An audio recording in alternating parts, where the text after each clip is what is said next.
अरुणाचल प्रदेश के शांत वादियों में जहां बादल पहाड़ों को छूते हैं, जहां सियांग पर्वतमाला की तलहटी प्रकृति का अनुपम सौंदर्य बिखरती है और जहां ब्रह्मपुत्र नदी का उत्तरी तट अपनी पवित्रता की कहानी कहता है, वहीं बसा है एक ऐसा रहस्यमयी और दिव्य स्थल जिसे लोग श्रद्धा से मालिनी थान कहते हैं।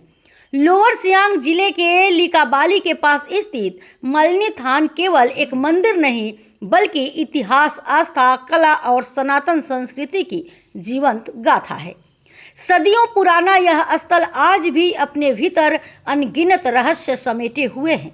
मान्यता है कि जब भगवान श्री कृष्ण रुक्मणी का हरण कर उन्हें लेकर द्वारका जा रहे थे, तब उन्होंने इसी स्थान पर विश्राम किया था। कहा जाता है कि भगवान शिव और माता पार्वती ने यहाँ नवविवाहित दंपति का स्वागत किया था। माता पार्वती ने अपने हाथों से सुंदर पुष्प मालाएं बनाई, जिन्हें देखकर भगवान श्री कृष्ण अत्यंत प्रसन्न हुए और माता को सुचारू मालिनी कहकर संबोधित किया। बस तब से यह पावन भूमि मालिनी थान के नाम से प्रसिद्ध हो गई। समय बदलता गया, राजवंश बदले, सभ्यताएं बदले, लेकिन इस भूमि की पवित्रता और रहस्य कभी समाप्त नहीं हुए। इतिहासकारों के अनुसार यह मंदिर 13वीं से 14वीं शताब्दी के बीच निर्मित माना जाता है। पूर्वोत्तर भारत के अधिकतर मंदिर जहां ईंटों से बने हैं, वहीं मालिनी थान विशाल ग्रेनाइट पत्थरों से निर्मित है। यही कारण है कि इसकी स्थापत्य कला आज भी लोगों को हैरान कर देती है। वर्ष 1968 से 1971 के बीच भारतीय पुरातत्व विभाग ने यहाँ खुदाई करवाई और खुदाई में जो अवशेष मिले, उन्होंने इतिहास के कई छिपे अध्याय खोल दिए।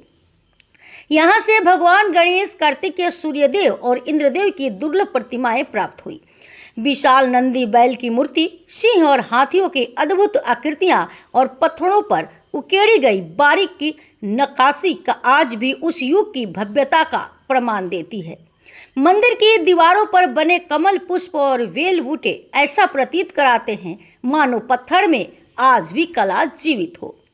लेकिन मालिनी थान का सबसे बड़ा रहस्य आज भी अनसुलझा है। इतने विशाल मंदिर परिसर के बावजूद यहाँ का मूल शिवलिंग आज तक नहीं मिला। कुछ लोग मानते हैं कि किसी विनाशकारी भूकंप में वह नष्ट हो गया, तो कुछ इसे देवताओं का दिव्य रहस्य मानते हैं। आज भी यह प्रश्न इतिहासकारों और पुरातत्वविदों के लिए शोध का विषय बना हुआ है। समय के साथ इस प्राचीन धरोहर के पास एक नया भव्य मंदिर भी बनाया गया, जहां मां दुर्गा महिषासुर का संहार करती दिखाई देती हैं। हर वर्ष बसंत पंचमी, रामनवमी और नवरात्रि के अवसर पर यहां हजारों श्रद्धालु पहुंचते हैं। मालिनी मेला अब इस क्षेत्र की आस्था और संस्कृति का सबसे बड़ा उत्सव बन चुका है। यहाँ आदिवासी संस्कृति और सनातन परंपरा का अद्भुत संगम देखने को मिलता है, जो भारत की विविधता में एकता की सच्ची तस्वीर प्रस्तुत करता है। मालिनी थान केवल पत्थरों का मंदिर नहीं, बल्कि वह स्थान है जहाँ पौराणिक कथाएं सांस लेती हैं, जहाँ इतिहास बोलता है और जहाँ प्रकृति स्वयं भक्ति में लीन दिखाई देती है।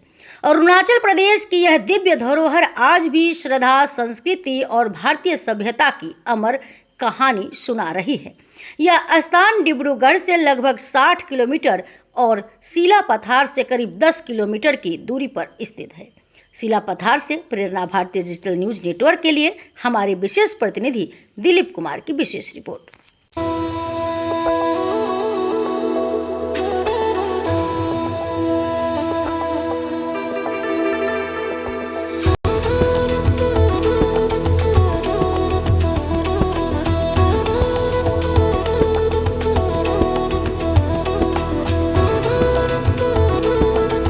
अभी हम लोग सिलापथार के पास मालिनी थान मंदिर है, यहाँ मंदिर में है। प्रेरणा भारती डिजिटल न्यूज़ नेटवर्क की ओर से मैं यहाँ के पुरोहित माननीय प्रवीर चक्रवर्ती जी से ये मंदिर के बारे में जानना चाहता हूँ कि मंदिर का क्या है इतिहास। माँ दुर्गा का है, तो इनको यहाँ मालिनी बोला जाता है।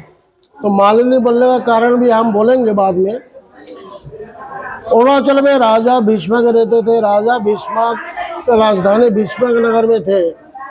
उन लोग ईदु मिस्मी थे, नोनीपोलो धर्म मानते थे। उन्हीं के बेटी रुक्मिणी थी, उन्हीं के बेटा रुक्मा भी रुक्मा पाला करा था।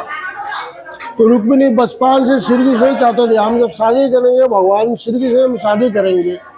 फिर राज परिवार वे नहीं चाहते थे, राज परिवार चाहते थे रुक्मिणी का अगर विवाह दिया जाए तो शिशुपाल के साथ देंगे साथ। इसके बाद काफी दिन बीता, धीरे धीरे रुक्मिणी बड़े हुए। बड़े होने के बाद राजा भीष्म ने अपना राजभार अर्पण किया रुक्मावीर के हाथ में। उन्होंने रुक्मिणी को बुलाया, बोला आपका शादी तय किया गया शिशुपाल से। तो रुक्मिणी इनकार किया। इनकार करने के बाद बोला नहीं, हमने राजा है, आपका शादी कोई राजा से महाराजा से शादी दिया जाएगा, आपका लिए हम लोग चुन के रखा शिशुपाल। फला तारीख आपको स्वयंवर होगा, स्वयंवर में शिशुपाल आएंगे और जयमाला शिशुपाल को डालना पड़ेगा। ये जब बोले तो रुक्मिणी क्या किया, एक पत्र लिखा। पत्र लिखने के बाद में रुक्मिणी का राजा भीष्म को जो राज पुरोहित थे उन्हीं के द्वारा पत्र प्रेरण किए। उनके नाम था वेदंती। उन्हीं के द्वारा पत्र प्रेरण किए। करने के बाद में भगवान श्री कृष्ण आए तो शिशुपाल के साथ विवाह होने के पहले ही रुक्मिणी को वहां से हरण कर लिए। हरण करने के बाद लड़ाई हुआ, तो लड़ाई में रुक्मावीर पराजित हो गया था। पराजित होने के बाद में भगवान श्री कृष्ण आए आगे, रुक्मिणी का वहां से हरण किया। हरण करने के बाद में बीच में लड़ाई हुआ, तो लड़ाई में रुक्मावीर पराजित हो गया। पराजित होने के बाद भगवान श्री कृष्ण रुक्मिणी को लेकर इधर आए। इधर माँ का मंदिर पहला से था, देवी दुर्गा जी का। इसके बाद में माँ दुर्गा ने अपना रूप छुपा कर एक माले रूप धारण करके फूल को माला भगवान को भेंट किया। उसी माला से भगवान श्री कृष्ण रुक्मिणी गंधर्व विवाह हुआ। होने का अंत में भगवान श्री कृष्ण इनके नाम दिया था मालिनी, इसलिए मालिनी मंदिर बोला जाता है। तो फिलहाल अभी सब आर्कोलॉजी डिपार्टमेंट माटी के नीचे से खुदाई करके सब मूर्तियाँ निकाली। तो यहाँ में कुछ मूर्ति है, कुछ ऊपर संग्रहालय में रखा हुआ है, कुछ मूर्ति आपका ईटानगर में ले गया। ऊपर एक रुक्मिणी मंदिर है, कहानी उधर विश्राम किया था, यहाँ विवाह किया था। तो माँ दुर्गा इसलिए मालिनी बोला जाता है, भगवान श्री कृष्ण दिया हुआ नाम मालिनी है।